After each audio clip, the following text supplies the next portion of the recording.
AIIMS साठी सर्वाधिक विद्यार्थी पाठवणारा महाराष्ट्राचा महाब्रँड।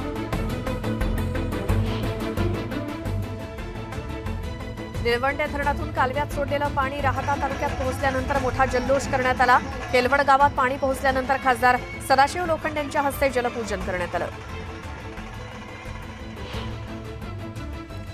दौंडमध्ये ऐन सणासुदीत देखील फुलांना कवडीमोल भाव मिळतोय, त्यामुळे परिसरातील एका शेतकऱ्यानं पुणे सोलापूर महामार्गावरती फुलं फेकून संताप व्यक्त केला। राज्यातील विजेच्या मागणीत तब्बल 1000 मेगावॅटनं घट झाली, त्यामुळे आगामी दसरा दिवाळीत भार नियमन टळलं असून सर्वच केंद्रांकडे गरजेपुरता कोळसा आहे। बुलढाण्याच्या चिखली परिसरात सकल हिंदू समाजाच्या वतीनं मोर्चा काढण्यात आला। चंदनपूर हत्या प्रकरणातील आरोपींना कठोर शिक्षा करावी अशी मागणी आंदोलकांनी केली। अमरावतीत खासदार नवनीत राणा आणि आमदार रवी राणा यांच्या पदयात्रेला सुरुवात झाली। अंबादेवीच्या मंदिरापर्यंत ही पदयात्रा काढण्यात आली असून राणांच्या हस्ते महाआरती केली जाणार आहे। मुंबई अहमदाबाद महामार्गावरती एसटीनं क्रेनला जोरदार धडक दिली। या अपघातात क्रेनवरील क्लीनरचा जागीच मृत्यू झाला असून बसमधील 8 जण जखमी झालेत। हिंगोलीमध्ये कलगाव फाट्याजवळ केमिकलची वाहतूक करणारा ट्रक उलटला। या अपघातात सुदैवानं जीवितहानी झालेली नाही, मात्र ट्रकचं मोठं नुकसान झालंय। बीडच्या परळी शहरामध्ये डेंग्यूचा धोका वाढलाय। कृष्णानगर भागात राहणाऱ्या 13 वर्षीय मुलाचा डेंग्यूमुळे मृत्यू झाला। अमरावतीच्या नांदगाव खंडेश्वर इथे राज्याच्या कौशल्य उद्योजकता विकास विभागाच्या वतीनं रोजगार मेळाव्याचं आयोजन करण्यात आलं होतं।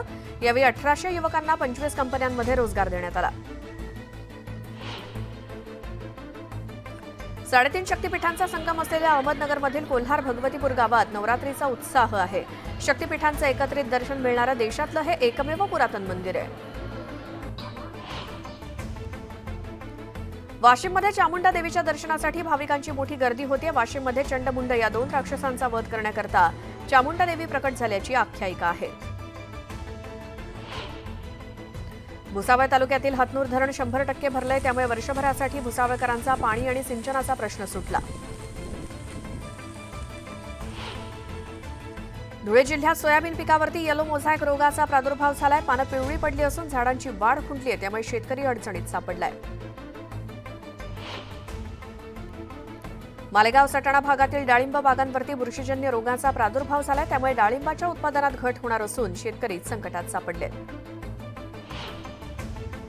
तुळजाभवानीच्या कोजागिरी पौर्णिमा उत्सवानिमित्तानं 26 ते 29 ऑक्टोबर दरम्यान सोलापूर तुळजापूर महामार्ग बंद राहणार आहे। भाविकांची गैरसोय होऊ नये म्हणून मार्गावरील वाहतूक बंद करण्याचा निर्णय प्रशासनानं घेतला।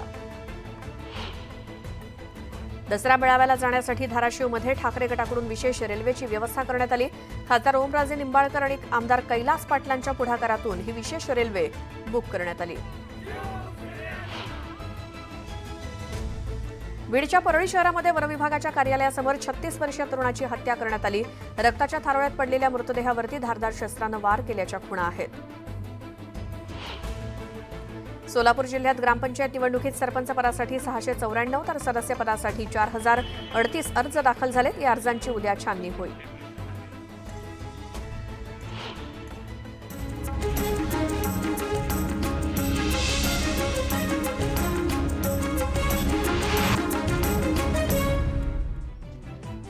नमस्कार, मी श्वेता, तुम्ही पाहताय न्यूज 18 लोकमत। दुपारचे 12 वाजता आहेत। महाराष्ट्र अनलिमिटेडमध्ये तुमचं स्वागत। सविस्तर घडामोडी या बुलेटिनमध्ये पाहूयात, मात्र त्या अधिक नजर टाकूयात हेडलाईन्सवर। हेडलाइंस प्रायोजक राजयोग पेंट्स, खुशियां आपकी, रंग हमारे। मराठा आरक्षणावरती मार्ग निघाल्यास आनंदच आहे, शरद पवारांचं वक्तव्य। तर आंबेडकरांसोबतची बैठक इंडिया आघाडीच्या सहभागाबद्दल नसल्याचं केलं स्पष्ट। ड्रग तस्कर ललित पाटील प्रकरणी मेफेड्रोनचा फॉर्म्युला देणाऱ्या अरविंद लोहारियाला पुणे पोलिसांकडून अटक। अरविंदनं भूषणला फॉर्म्युला सांगण्यासाठी घेतले 35 लाख रुपये। ललित पाटीलच्या नाशिकमधील घराचं लाईट बिल आणि आय कार्ड घेऊन पोलीस पुन्हा मुंबईकडे रवाना। ललितला पोलीस व्हॅन ऐवजी कारमधून आणल्यानं सुरक्षेचा मुद्दा पुन्हा ऐरणीवर। दसरा मेळाव्यासाठी शिवसेना आणि ठाकरे गटाची जोरदार तयारी। ठाकरे गटाकडून दसरा मेळाव्यासाठी तिसरा टीजर जारी। टीजरद्वारे सत्ताधाऱ्यांवरती निशाणा। धोक्यांपायी विकली जाणारे असतात. रात्रीच्या अंधारात गद्दारी करून घर फोडणारे.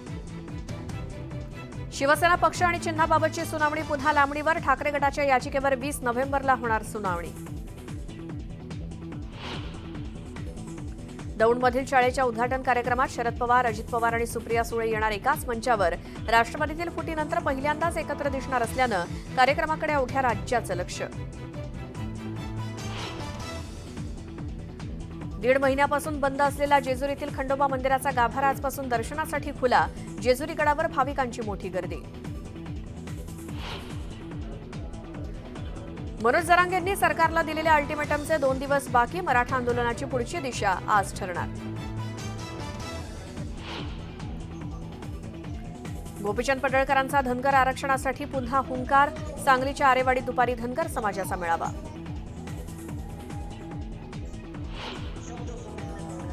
आणि धरमशाळेत रंगणार इंडिया विरुद्ध न्यूझीलंडचा सामना. रोहित ब्रिगेडचा 5वा विजय नोंदवण्यासाठी सज्ज.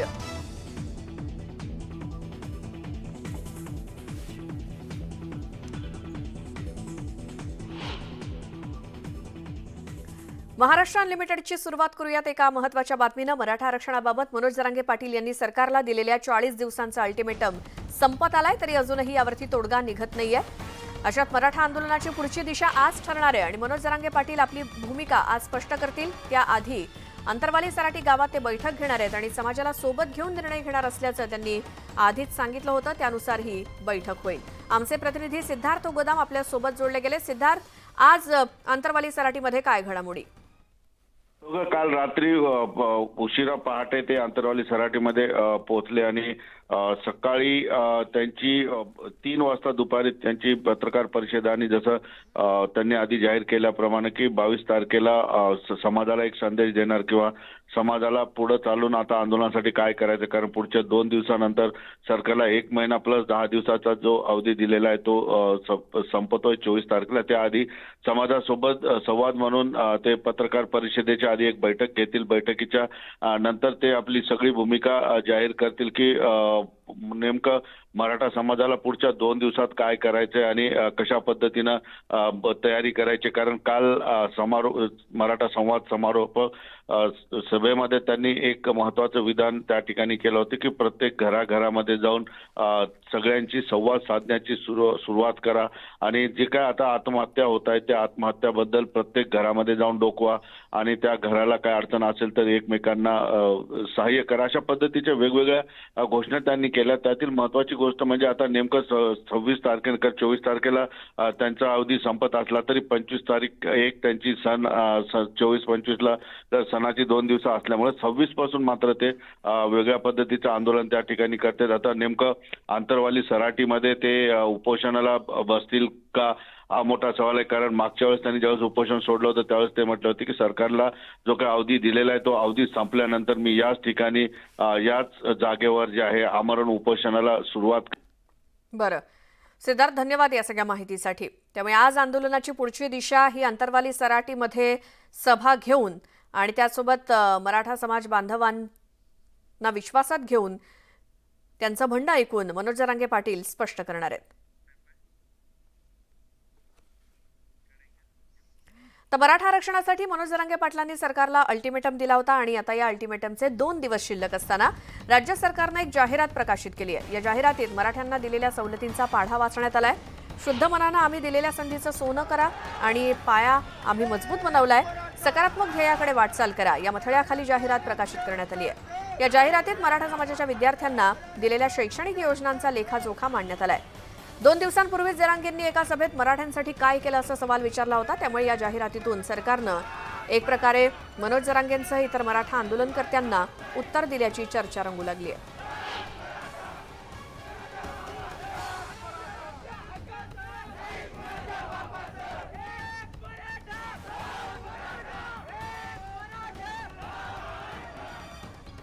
पुण्यात एक धक्कादायक बातमी समोर येते. पुण्यामध्ये संतोष माने प्रकरणाची पुनरावृत्ती झाल्याची घटना घडली आहे. पुण्यामध्ये शनिवारी सेनापती बापट रोडवरील वेताळबाबा चौकामध्ये पीएमटी बस चालकानं विरुद्ध दिशेनं बस चालवून अनेक वाहनांना धडक दिल्याची घटना घडली आणि या बसमध्ये 50 प्रवासी असल्यामुळे अनेकांचा जीव टांगणीला लागला होता. चालकानं दारूच्या नशेत विरुद्ध दिशेला बस चालवल्याचा प्रताप केल्याचं समोर आलंय. या प्रकरणी चतुर्शृंगी पोलीस स्टेशनमध्ये सदोष मनुष्यवधाचा गुन्हा दाखल करण्यात आलाय. निलेश सावंत असं ड्रायव्हरचं नाव आहे. बसमधले असलेले प्रवासी अक्षरशः जीवाच्या आकांतानं ओरडतायत, कारण ही बस वेगळ्या मार्गाने चालली हे त्यांच्या लक्षात आल्यानंतर घाबरलेले आहेत प्रवासी. आमचे प्रतिनिधी चंद्रकांत पुंदे यांच्याकडून आपण अधिक माहिती घेऊयात. चंद्रकांत, हा काय प्रकार सगळा? हा सगळा प्रकार तुला सांगू का, कंत्राटी ड्रायव्हर भरलेत ना, ते अनेकदा त्यातले काही दारू पिऊन बस चालवतात, त्यातलाच हा प्रकार आहे. त्याच्यामुळे गांभीर्य राहत नाही. आपल्या हातात 50 लोकांचा जीव आहे, 100 लोकांचे गाडीतले आहेत, ते कुठेही भान राहत नाही. मग दारूच्या नशेत काही उद्योग करतात, त्यातलाच हा प्रकार आहे. दुर्दैवाने ड्रायव्हर हे जमत नेहमी म्हणजे खरं तर खूप दैवत असतं प्रवाशांसाठी, पण ड्रायव्हरच कधी कधी प्रवाशांच्या जीवावर कसा उठतो हा त्यातलाच प्रकार म्हणावा. सुदैवाने एका युवकाने तिथे जाऊन जीव धोक्यात घालून त्या ड्रायव्हरला खाली उतरवलं आणि ती बस थांबवली. नाही तर पुन्हा एकदा संतोष मानेची पुनरावृत्ती एसबी रोडवर आपल्याला पाहायला मिळाली असती. म्हणून इथून पुढे पीएमपी प्रशासनानं असे जे मद्यपी ड्रायव्हर आहेत त्यांना तात्काळ सेवेतनं निलंबित केलं पाहिजे, नाहीतर पुन्हा अशा दुर्घटना घडल्यास वेळ लागणार नाही. अगदी बरोबर आहे. धन्यवाद चंद्रकांत या सगळ्या माहितीसाठी. मात्र बसमधले असलेले प्रवासी आणि त्यांची काय अवस्था झाली असेल आपण कल्पना करू शकतो. हे प्रवासी अक्षरशः घाबरलेले दिसत आहेत, कारण चालक जो आहे तो मद्यप्राशन केलेला आहे, त्यामुळे आपलं काही खरं नाही अशीच भीती या प्रवाशांना सध्या वाटत होती. या बसमध्ये बसल्यानंतर ही बस मागे पुढे वेगात होत होती, विरुद्ध दिशेनं चालत होती आणि या सगळ्या प्रकारामध्ये मोठी दुर्घटना होता होता टळली आहे. आणि आता पुढची बातमी आहे. ड्रग तस्कर ललित पाटील प्रकरणी आणखी एक मोठी कारवाई पुणे पोलिसांनी केली आहे. ती म्हणजे भूषण पाटीलला मेफेड्रोनचा फॉर्म्युला देणाऱ्या अरविंद लोहारियाला पुणे पोलिसांनी अटक केली आहे. लोहारियानं अनेकांना मेफेड्रोन बनवण्याचं प्रशिक्षण दिलं होतं आणि मेफेड्रोन कसं तयार करायचं हे शिकवण्यासाठी लोहारियानं 35 लाख रुपये घेतले होते. लोहारियावरती नाशिक आणि इगतपुरीतल्या पोलीस ठाण्यामध्ये गुन्हे दाखल आहेत. आतापर्यंत या ड्रग्ज प्रकरणामध्ये एकूण 5 जणांना पोलिसांनी अटक केली आहे.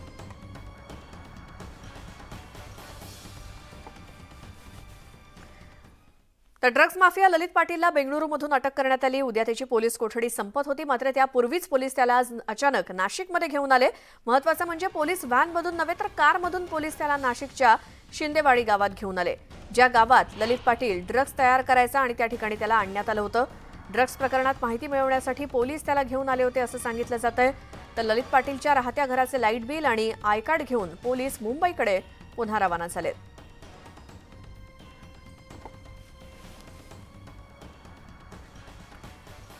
तर नाशिक ड्रग्ज प्रकरणामध्ये पोलीस महानिरीक्षक बीजी शेखर पाटील यांचा देखील सहभाग असल्याचा आरोप धुळे शहराचे एमआयएमचे आमदार फारुख शहा यांनी केला.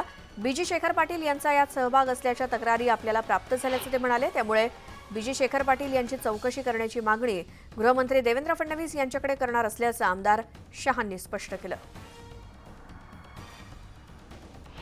पुढच्या आठवड्यात मी गृहमंत्र्यांना भेटून आणि त्या आयजीची पण तक्रार करणार आहे, कारण की आता जे ड्रग्ज रॅकेट जे सुरू आहे नाशिक, त्यात आयजी बीजे शेखर पाटील यांचासुद्धा मोठा हात आहे.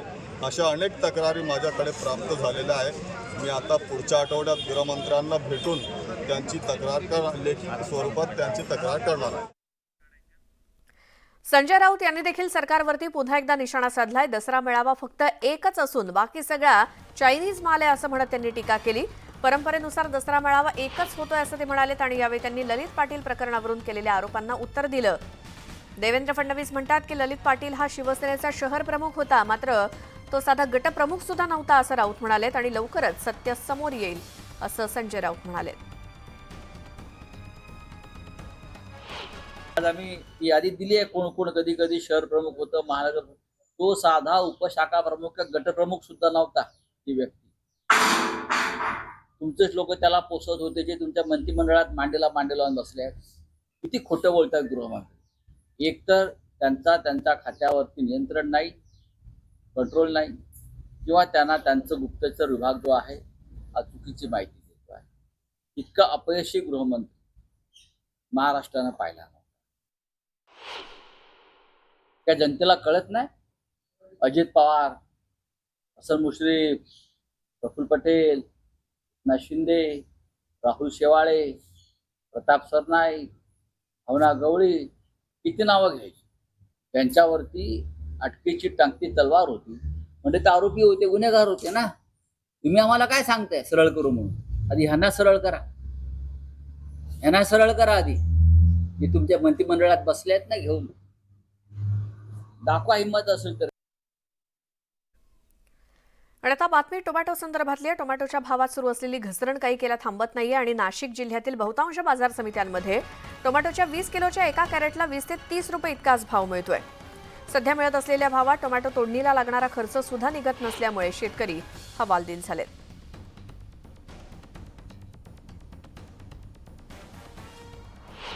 दोन महिन्यापूर्वी ज्या टोमॅटोने शेतकऱ्यांना लखपती केले होते, आज तोच टोमॅटो शेतकऱ्यांच्या डोळ्यात पाणी आणत आहे.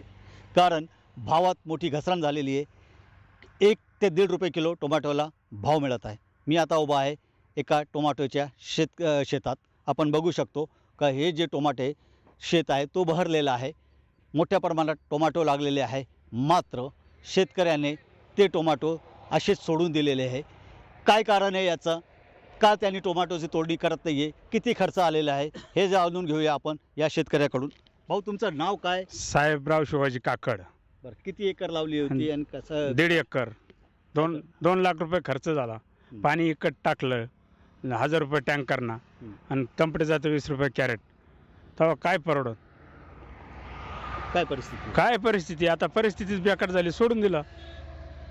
हे तोडा करणार का? नाही, थोडाच करायला परवडतच नाही तर काय थोडा करणार? काय मागणी करायची? गंज मागणी होती शासनाकडे, पण काही शासन काही लक्षच द्यायनात. एकूणच परिस्थिती वाईट आहे. कारण तोडायला देखील हे परवडणारं नाही आहे. त्याच्यामुळे या शेतकऱ्याने अक्षरशः 1.5 एकरावरील हे टोमॅटो सोडून दिलेले आहे. मायबाप सरकारने पंचनामे करून काहीतरी मदत करावी अशी अपेक्षा या शेतकऱ्याने व्यक्त केली. बाबू शेख, न्यूज 18 लोकमत, मनमाड. तुळजाभवानीच्या कोजागिरी पौर्णिमा उत्सवानिमित्तानं 26 ते 29 ऑक्टोबर दरम्यान सोलापूर तुळजापूर महामार्ग बंद राहणार आहे.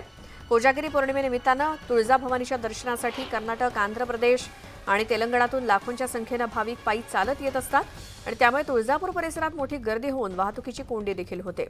यामध्ये भाविकांची गैरसोय होऊ नये म्हणून मार्गावरील वाहतूक बंद करण्याचा निर्णय प्रशासनानं घेतलाय.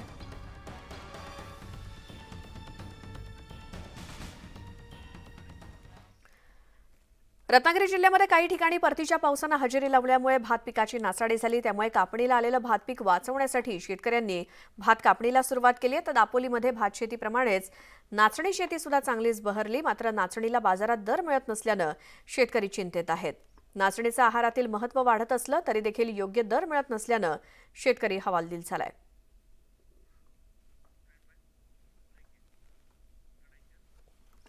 महाराष्ट्र अनलिमिटेडमध्ये वेळ झाली एका छोट्याशा ब्रेकची. तुम्ही पाहत राहा न्यूज 18 लोकमत.